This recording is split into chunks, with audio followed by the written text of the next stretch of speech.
The emergency broadcast system has been compromised to bring you the unredacted truth. A corrupted surveillance tape captures the sickening sound of a hotel window shattering into the night. Do not look away from the shadows moving inside the room. A body plunges 13 stories from room 1018A of the Hotel Statler. It impacts the cold pavement of 7th Avenue with a sickening thud. The man is still breathing, but only barely. By the time the ambulance arrives, he is dead. His name is Frank Olson. To the world, he is just another tragic statistic of the sprawling metropolis. A man who simply snapped and threw himself to his doom. But Frank Olson is no ordinary man. He is a senior research scientist at Camp Detrick, the beating heart of the United States Biological Warfare Program. He holds clearances so high, his work is classified beyond top secret. Within hours, the narrative is firmly established, a nervous breakdown culminating in suicide. His wife, Alice, receives the devastating phone call in the dead of night, her world shattered by the incomprehensible news. But the anomalies are already piling up. Why was a top government scientist, a man dealing with the deadliest pathogens known to humanity, staying in a commercial hotel in Manhattan? Why was he sharing that room with a CIA operative named Robert Lashbrook? And why, when the police entered room 1018A, did Lashbrook make his first phone call not to the authorities, but to a secret number in Washington? The official story is a neatly wrapped package of tragedy. But beneath the surface, a chilling reality is taking shape. This was no ordinary suicide. This was the opening act of a cover-up that would span decades. What dark secrets died on the pavement of 7th Avenue that night? To understand the fall, you must understand the man, and the terrifying world he inhabited. Frank Olson was not a spy in the traditional sense. He was a brilliant biochemist. At Camp Detrick in Maryland, he was a key figure in the Special Operations Division, or SOD. This was the darkest corner of the Cold War military intelligence apparatus. Olson's daily reality involved the weaponization of nightmares, anthrax, aerosolized pathogens, and toxins designed to kill silently and efficiently. But his work wasn't confined to petri dishes in sterile laboratories. Olson was intimately involved in Project Artichoke, the CIA's predecessor to MKUltra, focused on mind control and extreme interrogation. He traveled to classified black sites in Europe, witnessing firsthand the brutal application of biological and chemical agents on expendable human subjects. Terminal interrogations. The psychological toll of this work was immense. Olson was a family man, an amateur photographer, a man who loved his children. Yet, his mind was burdened with apocalyptic knowledge. He saw the depths of human cruelty sanctioned in the name of national security. Friends and colleagues noted a growing unease in Olson in the months leading up to his death. He was a man wrestling with a profound moral crisis. He knew too much about the invisible weapons the U.S. was developing, and the horrific ways they were being tested. In the paranoid ecosystem of the Cold War intelligence community, a crisis of conscience was not just a personal failing, it was a profound security risk.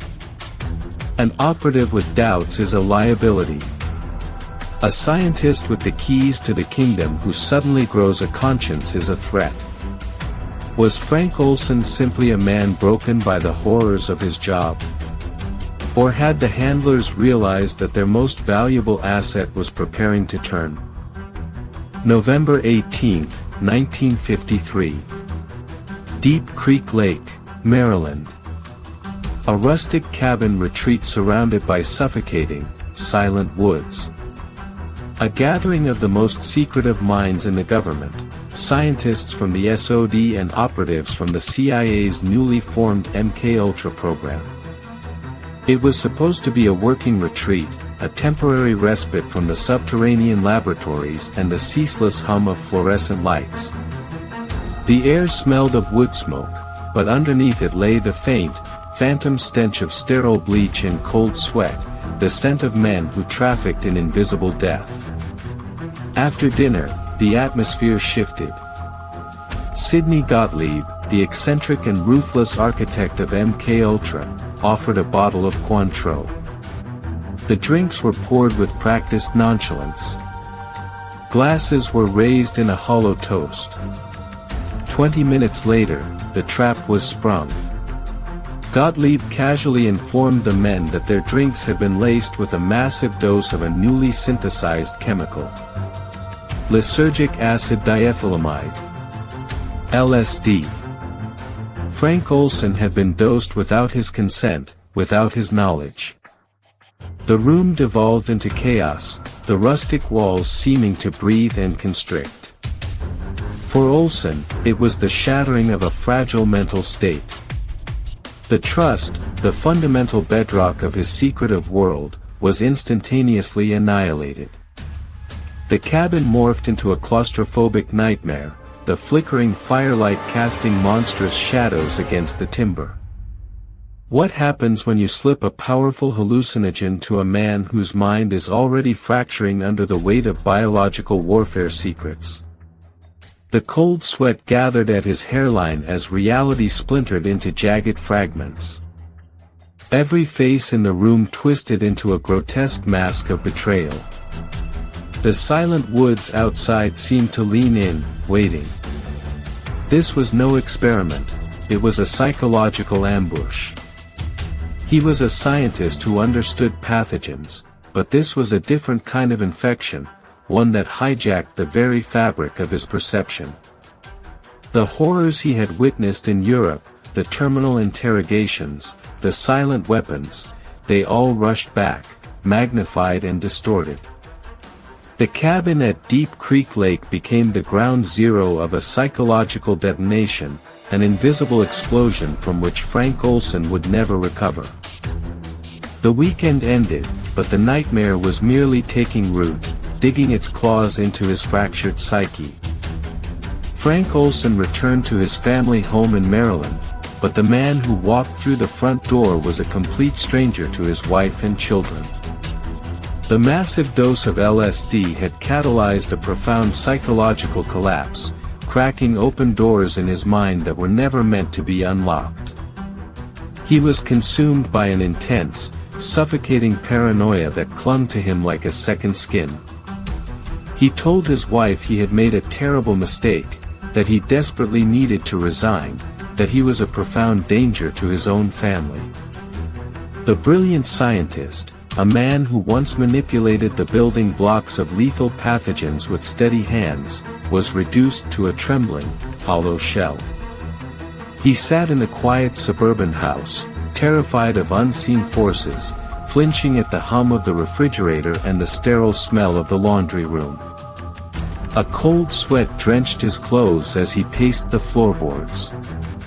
He recognized the betrayal at Deep Creek Lake for what it truly was, an unacceptable, grotesque violation of his humanity. But in the shadowy ecosystem of black operations, you cannot simply draft a letter of resignation.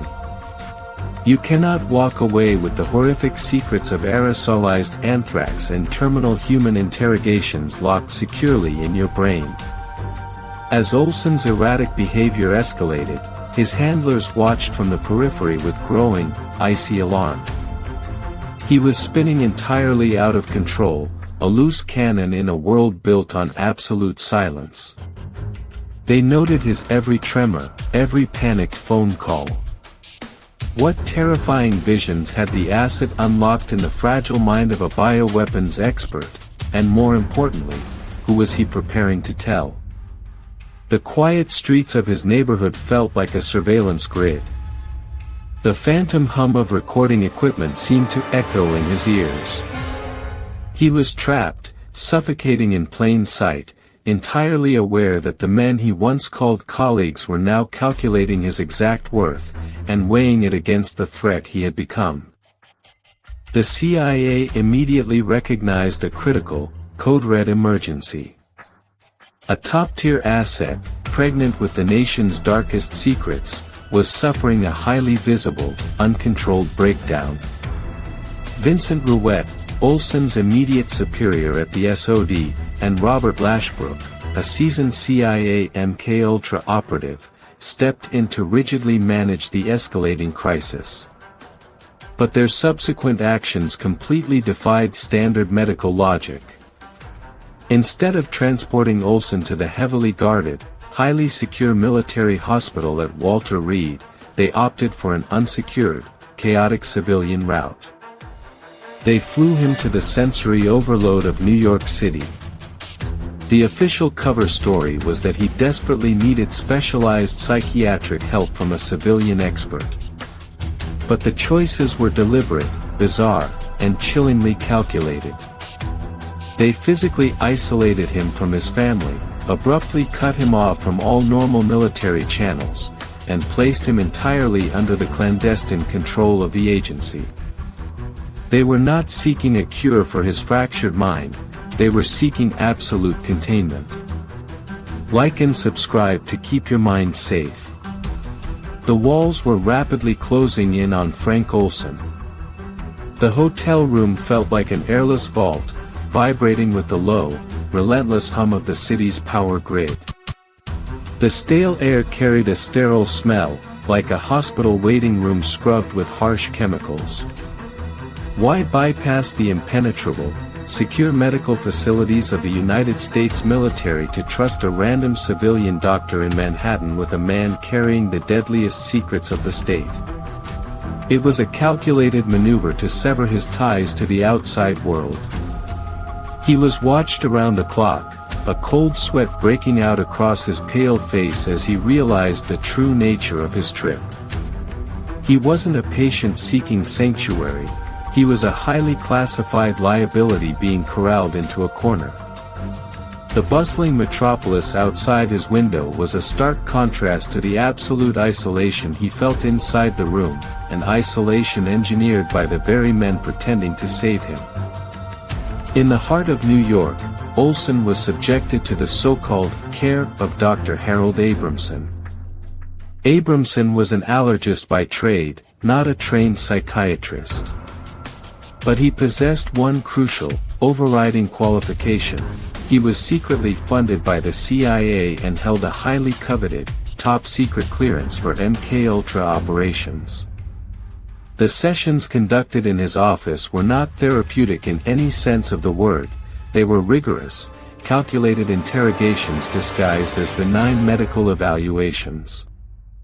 The fluorescent lights overhead buzzed with a sickening frequency, casting harsh, unforgiving shadows across the room. The air was heavy with that same sterile smell, masking the underlying tension. Abramson was methodically assessing the damage to the asset. Could Olson be successfully contained? Could he be trusted to keep his mouth shut about the biological atrocities he had witnessed? Olson's condition deteriorated further under this relentless scrutiny. He was trapped in a concrete jungle he didn't know, completely surrounded by the very men who had betrayed and poisoned him. He was being clinically analyzed by a doctor who answered to the exact people who spiked his drink. He tearfully pleaded to go home, his skin slick with a constant, cold sweat. He recognized the invisible net tightening relentlessly around his throat. This was not a medical intervention aimed at healing, it was a cold, calculated damage control operation designed to measure his breaking point. As the Thanksgiving holiday passed outside, the desperation in Olson's voice grew increasingly frantic. He paced the floor, listening to the humming lights, feeling the walls press inward. Was he genuinely a patient being treated for a sudden chemical imbalance, or was he a prisoner of the state being clinically evaluated for permanent disposal? The clinical detachment of his handlers suggested a terrifying answer. He was no longer a man, he was a massive security leak waiting to happen. The final, agonizing hours. Room 1018A, Hotel Stadler. November 27th slowly bleeds into the early hours of the 28th. The room is suffocatingly small, the air stale and thick with tension.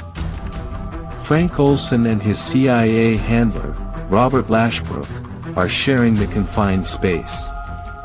According to Lashbrook's official statement, Olson was sleeping peacefully in his bed.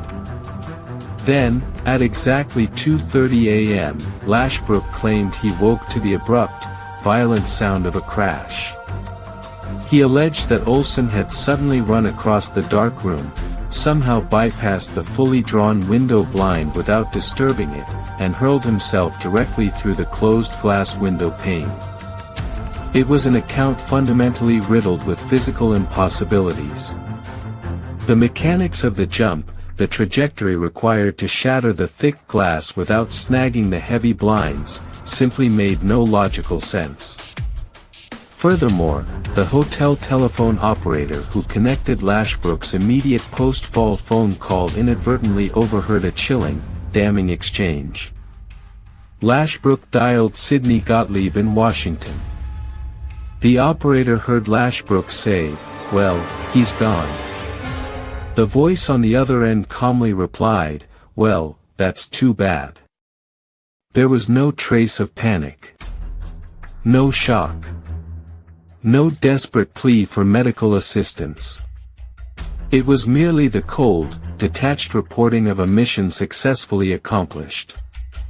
A cold sweat seems to coat the very walls of the room, vibrating with the silent hum of the street lamps outside. If Frank Olson was truly suicidal and desperate to end his life, why would he execute such an acrobatic, highly unlikely, and physically demanding leap through a closed window? And why, as his colleague lay bleeding out on the cold pavement 13 stories below, was his handler's very first reaction to calmly report the death to the exact man who had secretly poisoned him days prior?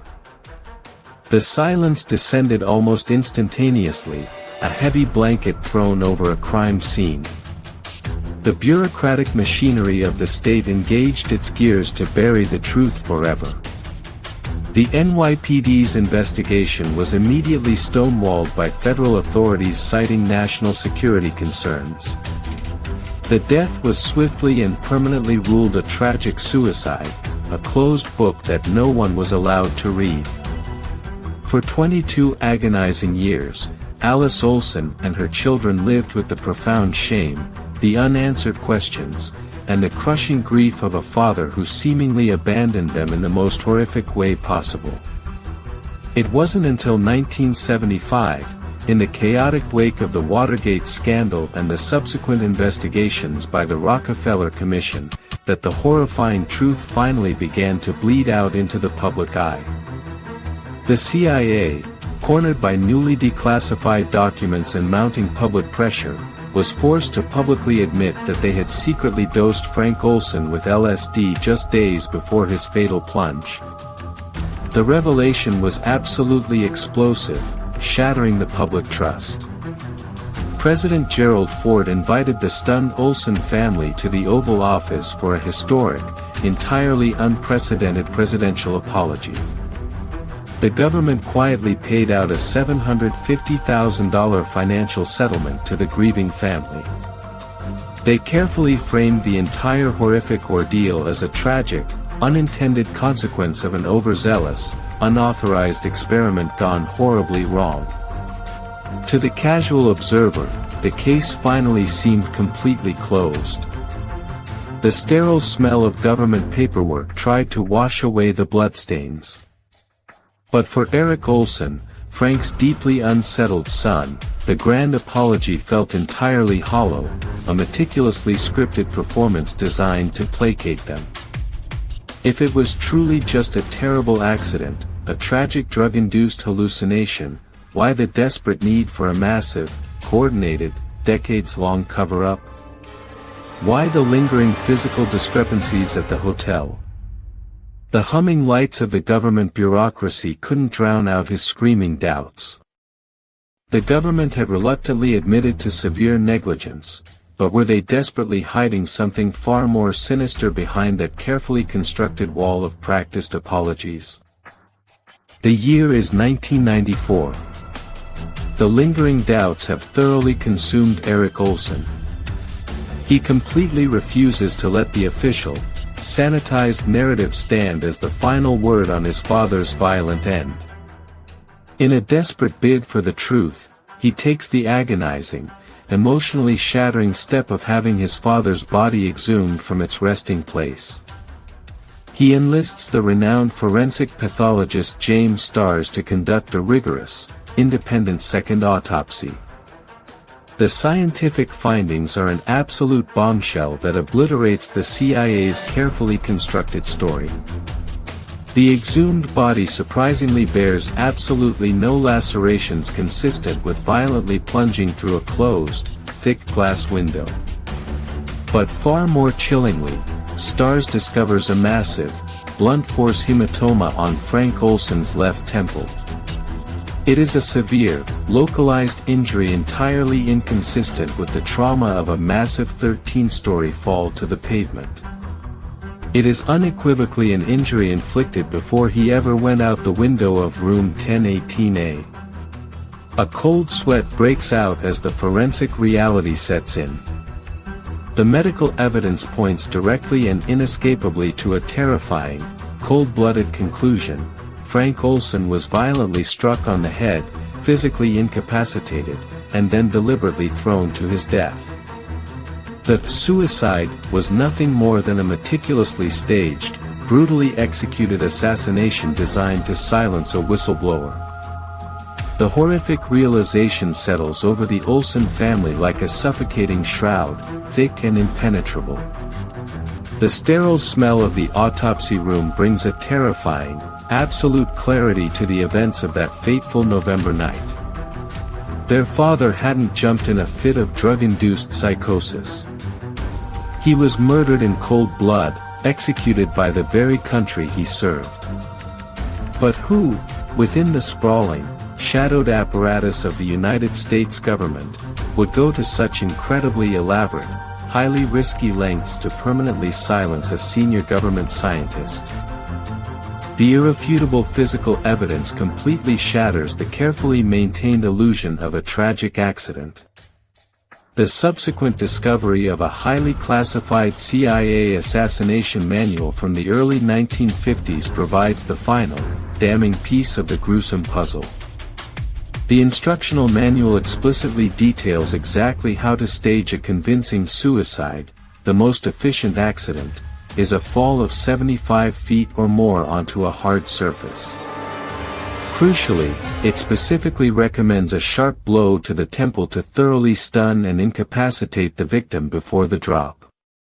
It was a textbook execution, carried out to the exact letter of the agency's own dark doctrines. Frank Olson had become a profound, unacceptable liability to the national security apparatus. He had personally witnessed the unnameable, horrific realities of biological warfare and illegal, terminal human interrogations. His dormant conscience had violently awakened, and in the paranoid, hypervigilant crucible of the Cold War intelligence community, a functioning conscience was an absolute death sentence. The Manhattan District Attorney boldly reopened the cold case in 1996, officially changing the cause of death from suicide to unknown. But the wheels of justice ground to a sudden halt. No criminal charges were ever filed against the operatives involved. The men responsible for the order and the execution are long dead, taking their horrifying secrets to the grave. The original, unredacted files are conveniently missing or permanently destroyed in agency incinerators. The humming lights of room 1018A hold no more answers, only echoes of a violent struggle. Frank Olson's terrifying plunge remains one of the darkest, most enduring unsolved mysteries of the American intelligence apparatus. What exactly was he preparing to expose to the world, and how many other unspeakable secrets lie permanently buried beneath the cold asphalt of our nation's history?